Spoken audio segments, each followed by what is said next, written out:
கடைசி 5 நிமிஷம் ஜனநாயகன் திரைப்படத்தை பார்க்க வந்த ரசிகர்கள் எல்லாரையுமே இன்னைக்கு அழ வச்சிருக்காரு நம்ம முதலமைச்சர் விஜய் அவர்கள். இன்னைக்கு ஜனநாயகன் திரைப்படம் உலகம் முழுக்க ரிலீஸ் ஆயிருக்கு. ஸோ தமிழகத்தை தாண்டி ஆந்திரா, கேரளா, கர்நாடகா இப்படி அண்டை மாநிலம் எல்லா இடத்துலையுமே காலையில் 6 மணி ஷோவே பார்த்தீங்கன்னா இன்னைக்கு ஜனநாயகன் திரைப்படத்தை திரையிட்டு இருக்காங்க. ஸோ அப்படி இந்த திரைப்படத்தை இன்னைக்கு காலையில் 6 மணி ஷோவையே பார்த்தீங்கன்னா ரசிகர்களுடைய ஒட்டுமொத்த ஆரவார கொண்டாட்டத்துடன் பார்த்துட்டு அப்படியே இப்போ அந்த மூடோட இந்த ஜனநாயகன் திரைப்படம் எப்படி இருக்குது, ரசிகர்கள் எல்லாருமே இந்த திரைப்படத்தை இன்னைக்கு எப்படி கொண்டாடினாங்க அப்படிங்கிற ஜனநாயகன் திரைப்படத்தின் முழு ரிவ்யூவுமே இந்த வீடியோ மூலயமா கொடுக்கலாம் அப்படின்னு தான் இந்த வீடியோ உருவாக்கப்பட்டிருக்கு. அதே போல் குறிப்பாக கடைசி 5 நிமிஷம் இந்த படத்தை பார்த்த ரசிகர்கள் எல்லாருமே மனசு நொந்து எல்லாருமே கொஞ்சம் கண் கலங்கிட்டாங்க. அதே போல் நம்ம யாருமே இது வரைக்கும் பார்க்காத ஒரு கதை களமாக தான் ஜனநாயகன் திரைப்படத்தின் கதை களமும் இருக்குது. ஸோ அப்படி இந்த திரைப்படத்தில் கடைசி 5 நிமிஷம் என்ன தான் நடந்துச்சு, ஜனநாயகன் திரைப்படத்தின் பேசிக் கதை தான் என்ன அப்படின்னு இந்த திரைப்படத்தின் ஃபுல் ரிவ்யூ எல்லாமே என்ன அப்படிங்கிறத இப்போ பார்க்கலாம். ஸோ வீடியோவை அதனால் ஸ்கிப் பண்ணாமல் பாருங்கள். அதாவது இன்னைக்கு காலையில் 6 மணி ஷோவுக்கு ஜனநாயகன் திரைப்படத்தை புக் பண்ணிவிட்டு அங்கே தேட்டருக்கு போய் பார்த்தா அங்கே ரசிகர்கள் கிட்டத்தட்ட விடிய அதாவது 4 மணிக்கு முன்னாடி இருந்தே ரசிகர்கள் பார்த்தீங்கன்னா தேட்டரில் ஆரவாரமாக எல்லாருமே கொண்டாட ஆரம்பிச்சிட்டாங்க. தேட்டரில் ரசிகர்கள் கூட ஆரம்பிச்சிட்டாங்க. ஸோ அப்போ இருந்தே பேனருக்கு பாலாபிஷேகம் பண்ணுறது, இன்னும் பேனருக்கு தேங்காய் உடைக்கிறது, கற்பூரம் காட்டுறது, மாலை போடுறது அப்படின்னு ரசிகர்கள் பயங்கரமான குஷியான ஆரவாரத்தோடு தான் ஆந்திராவிலையுமே பார்த்தீங்கன்னா இந்த திரைப்படம் இன்னைக்கு காலையில் ஃபர்ஸ்ட் FDFS 6 மணி ஷோ துவங்கியிருந்தது. இதில் ஃபஸ்ட்டு நம்ம எல்லாருமே எதிர்பார்த்தது போல் முதலமைச்சர் ஜோசப் விஜய் அப்படின்னு அந்த டைட்டில் கார்டோட தான் பார்த்தீங்கன்னா இந்த திரைப்படத்தில் நம்ம முதலமைச்சர் விஜய் அவருடைய பெயரை போடுறாங்க. ஸோ அதுக்கப்புறமா நம்ம முதலமைச்சர் விஜய் அவரை ஒவ்வொரு ஃப்ரேம்லேயுமே ஒவ்வொரு வாட்டியுமே காட்டுறப்ப டேரக்டரான வினோத் பார்த்தீங்கன்னா மாஸ் கொஞ்சம் கூட குறையாமல் ரசிகர்கள் எல்லாரையுமே அவங்களுடைய அந்த உணர்ச்சியை தூண்டி விடுற மாதிரி ஒவ்வொரு சீன்லேயுமே ஒவ்வொரு ஃப்ரேம்லேயுமே முதலமைச்சர் விஜய் அவருக்கு மாச குறையாமல் ரசிகர்கள் எல்லாருமே கூஸ் பம்ப் ஆகிற மாதிரி தான் ஒவ்வொரு ஃப்ரேம் ஒவ்வொரு சீனையுமே செதுக்கி விட்டுருந்தார் டாக்டர் வினோத். இதில் குறிப்பாக ஜெயிலில் தான் நம்ம முதலமைச்சர் விஜய் அவரை ஃபஸ்ட்டு இன்ட்ரோ பண்ணுறாங்க.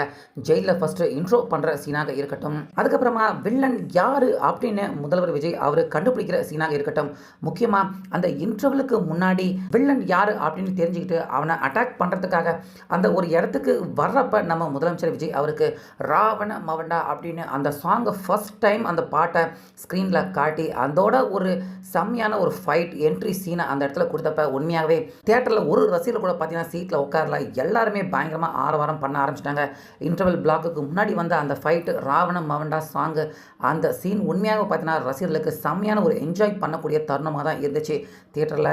ஸோ தொடர்ந்து இன்டர்வலுக்கு முன்னாடி இருந்த ஒரு சில கேள்விகள் அது எல்லாத்துக்குமே பதில் கொடுக்குற மாதிரி செகண்ட் ஆஃப் கரெக்டான ஒரு ஸ்க்ரீன் பிளேவோட ஜனநாயகன் திரைப்படத்தை டாக்டர் வினோத் ரொம்பவே நல்லா நகர்த்தி கொண்டு போகிறாரு. முக்கியமாக அங்கங்கே அனிருத் அவருடைய அந்த மியூசிக் பிஜிஎம் அவருடைய அந்த அதிரடியான மியூசிக் ரசிகர்கள் எல்லாரையுமே பயங்கரமாக நிறைய இடத்துல குஷி படுத்துச்சு அப்படிங்கிறதுல சந்தேகமே இல்லை. மேலும் போலீஸ் ஆஃபீஸராக வர நம்ம முதலமைச்சர் விஜய் அவர்கள் அவர் எப்படி அவருக்கும் வில்லனுக்கும் என்ன சம்பந்தம், எதுக்காக அவர் வில்லனை எதிர்க்கிறாரு, முக்கியமாக பொண்ணு கேரக்டரில் வந்திருக்க மமிதா பைஜு அதாவது சொந்த பொண்ணாக இந்த படத்தில் நடிக்கல, விஜய் அவர் வளர்க்கக்கூடிய ஒரு பொண்ணாக தான் இந்த படத்தில் பொண்ணு மாதிரி அவங்க நடிச்சிருக்காங்க.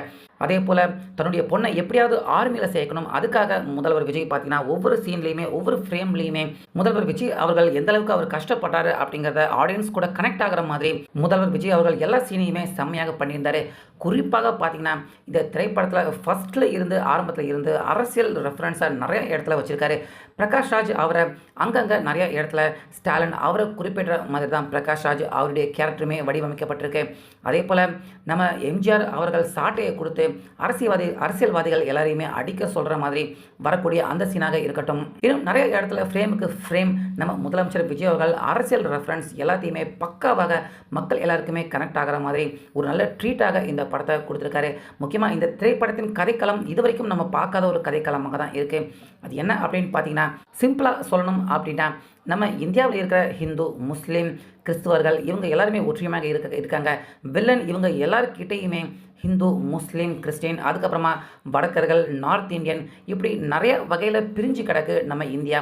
ஸோ இவங்க எல்லாருக்கிட்டையுமே அவங்க எல்லாருக்கிட்டையுமே ஒரு மாதிரியான வெறுப்பு ஏற்படுத்தி அவங்களுக்குள்ள சண்டையை ஏற்படுத்தி அவங்க எல்லாரையுமே அடிச்சுக்கிட்டு எல்லாரையுமே பிரிக்க முயற்சி பண்ணுறாரு வில்லன். ஸோ அதை முறியடிக்கிறாரு நம்ம முதலமைச்சர் விஜய் அவர்கள். கிளைமேக்ஸில் கூட பார்த்தீங்கன்னா யாருமே எதிர்பார்க்காத ட்விஸ்ட்டாக இருக்குது. ஸோ முதல்வர் விஜய் அவர்கள் தமிழ்நாடு முழுக்க இருக்கிற எல்லா மக்களையுமே, எல்லா ஹிந்து முஸ்லீம் கிறிஸ்டின் எல்லாரையுமே எப்படி தன்னுடைய புத்திசாலித்தனத்தின் அதன் மூலியமாக சண்டை போட இருந்த எல்லாரையுமே நம்ம முதலமைச்சர் விஜய் அவர்கள் அவங்கள மனசை மாத்துறாரு, எப்படி திருத்துறாரு அப்படிங்கிறத யாரும் எதிர்பார்க்காத ஒரு ட்விஸ்டோட டேரக்டர் ஹெச் வினோத் அவர் நல்லாகவே கொடுத்துருக்காரு. அதே போல் படம் முடிஞ்சதுக்கு அப்புறமா அந்த எண்டு கார்டு போட்டதுக்கு அப்புறமா நம்ம முதலமைச்சர் விஜய் அவர்கள் கண்டிப்பாக ரசிகர்கள் எல்லாரையுமே இத்தனை நாட்களாக அவருடைய ரசிகர்களாக தியேட்டருக்கு வந்து அவரை ரசித்த எல்லாரையுமே கண்கலங்க தான் வச்சுருக்காரு. ஏன்னா இது வரைக்கும் நம்ம முதலமைச்சர் விஜய் அவர் நடிச்சிருந்த எல்லா படத்தில் இருந்துமே ஒவ்வொரு சீன்கள் தொகுப்புகள் போட்டு இனிமேல் என்னை ஸ்க்ரீனில் பார்க்க முடியாது அப்படிங்கிறத ரசிகர்கள் எல்லாருக்குமே உணர்த்தும் விதமாக ஒரு கண்கலங்க வைக்கக்கூடிய ஒரு எண்டு கார்டை நம்ம முதலமைச்சர் விஜய் அவர்கள் பார்த்தீங்கன்னா அவருடைய சினிமா வாழ்க்கைக்கு முற்றுப்புள்ளி வச்சுட்டு தான் அரசியல் வாழ்க்கைக்குள்ளே என்ட்ரி ஆகிட்டேன், இனிமேல் தன்னை திரையில் பார்க்க முடியாது அப்படின்னு ரசிகர்கள் எல்லாருக்குமே ஒரு வருத்தமான செய்தியை கொடுத்துட்டு விடை பெறுகிறேன் அப்படிங்கிற மாதிரி ஒரு வருத்தமான பார்க்க வந்த ரசிகர்கள் எல்லாருமே நிகழ்ச்சி அடைகிற மாதிரி பார்த்தீங்கன்னா இப்போ நீங்கள் ஸ்க்ரீனில் பார்த்துக்கிட்டு இருக்க இந்த காட்சி படம் முடிஞ்சதுக்கப்புறமா ரசிகர்கள் எல்லாருக்குமே காட்டப்படுது. ஸோ இதை பார்க்குற ரசிகர்கள் எல்லாருமே நிச்சயமாக ரொம்பவே கண் கலங்கி தான் போவாங்க. இத்தனை நாட்களாக கொண்டாடின விஜய் அவர்களை இனிமேல் பார்க்க முடியாது அப்படின்னு நினைக்கிறப்ப வருத்தப்பட தான் செய்வாங்க. ஸோ நீங்கள் எல்லாருமே ஜனநாயகன் திரைப்படத்தை இன்றைக்கி காலையில் FDFS ஃபர்ஸ்ட் ஷோ இப்போ முடிஞ்ச செகண்ட் ஷோ நடக்க ஆரம்பிச்சிருச்சு. நீங்கள் ஜனநாயகன் திரைப்படம் பார்த்துட்டிங்களா?